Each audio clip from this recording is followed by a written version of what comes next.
I'm Matt with eTrailer. If you're looking for a carrier that's going to be able to carry a lot of different types of bikes and is also going to be really easy to store in your garage, then the Thule Epos bike rack is going to be a great option for you. And today we're going to have this on our 2022 Ford Bronco Sport. Now the reason why I say this is going to be able to carry a lot of different types of bikes is because we're going to have a really high weight capacity. Now this carrier is able to hold up to 140 pounds for two bikes. Now for one bike you can get it up to 75 pounds. Just make sure the whole rack stays under 140 pounds. And that's really not going to affect its tilt. And to really show you what you mean, this tilt is pretty extreme.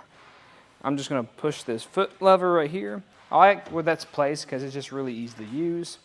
And as you can see, this is really extreme. You should not run into any clearance issues. Actually, the closest point is probably going to be your rack, if anything. But this is going to give you the ability to really take a seat and get ready for your bike ride if you want to tie your shoes, grab any of your helmets, anything else you need. Or if you just want to use this for if you're just going out to the grocery store, your bike's still on, you'll have that opportunity to still access this. But when you're done, you can put this into the seated position. And this moves really smooth. Even if you do have those really heavy e-bikes, you shouldn't have an issue pushing it back in this position. Now, if you want to take a closer look at it, I want to remove my bike. And I want to start with these straps. What's cool about these straps is we also have this ratcheting clip here. So if I want to tighten it more, I can just pull on it. And that really goes a long way because sometimes these are kind of difficult to tighten. But to loosen it up, I just press down. And I can just tuck this behind. I'll do the same thing for the back side too.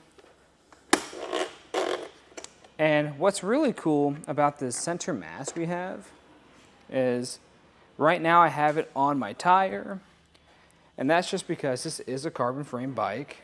So that's the nice thing about this. This can work with those carbon frame bikes or alternative frame bikes or anything with a really nice paint job. But if I wanted to, I could move it to the frame of the bike as well. So very versatile depending on what kind of bikes you're hauling. But with that down, I can just lift up and then take it out for a ride. And what I also do like about those straps is they're really easy just to tuck back into place because they actually have these slots to the side where they just tuck into.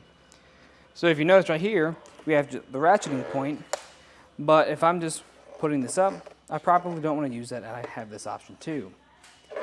As for the center mass, we actually have the ability just to tuck this over and secure it like this. Looks pretty smooth like this as well. And if I tuck it like this, you notice we have a lock core just for some extra security. But next up, I can get a few measurements. Now let me grab a tape measure so I can get those. The first measurement I'm going to get is going to be the overall distance. This is important to know if you're in any tight spots like a parking spot or garage. So going from the furthest point out, that's going to sit at about 32 inches, which is pretty standard for a 2-bike carrier. Now, for the ground clearance, that's going to change a bit though, because this foot pedal sits down a bit, and that's going to be 19 inches. But we're still getting great ground clearance, and that's just going because we have a rise to our shank. Now, this does have another position to it. If I actually fold this up like this, I'd recommend folding this up as well. Then you notice this is very compact, but it's not really going to help us a lot on the road. And this is actually recommended to only be in this position if you're storing it. So when you're done using this, you can just take it right off, put it in your garage, and this isn't going to take up a lot of space at all. And this actually doesn't have a fold-up option like some other brands. But at the end of the day, it doesn't take up too much space, and this isn't going to be a rack that's going to be living on the back of your vehicle either.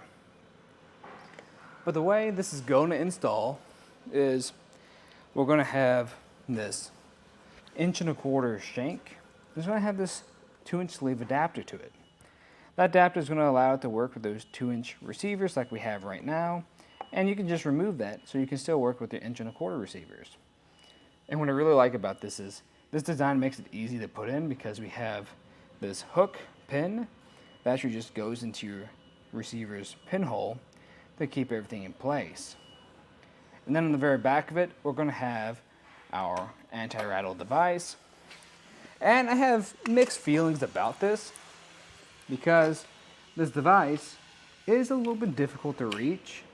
And it can be kind of difficult to tighten sometimes if you're in an awkward spot. But it does come with a lock cord, so it is secure, so no one can come by and take your rack. And you don't really need a tool for this either. You can just come by and pull on it.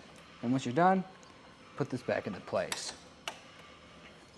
Now overall, I think this is a great carrier, especially if you are constantly taking off your bike rack because maybe you live in more of an urban area, or you gotta do a lot of parallel parking.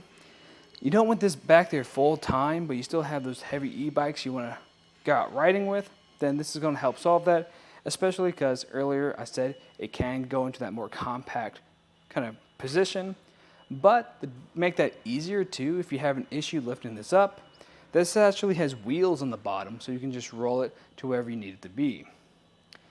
Now, if storage isn't really an issue for you, you don't mind something living back here, then I'd recommend the Inno HD Tire Hold Bike Rack, because that's going to have an 80-pound capacity per bike, and it's going to be able to haul even carbon frame bikes as well. So really, it's just going to depend on, do you plan on storing this a lot, or you don't mind it living on the back of your vehicle. Well, that's just a look at the Thule Epos bike rack on the back of our 2022 Ford Bronco Sport. I'm Matt. Thanks for watching.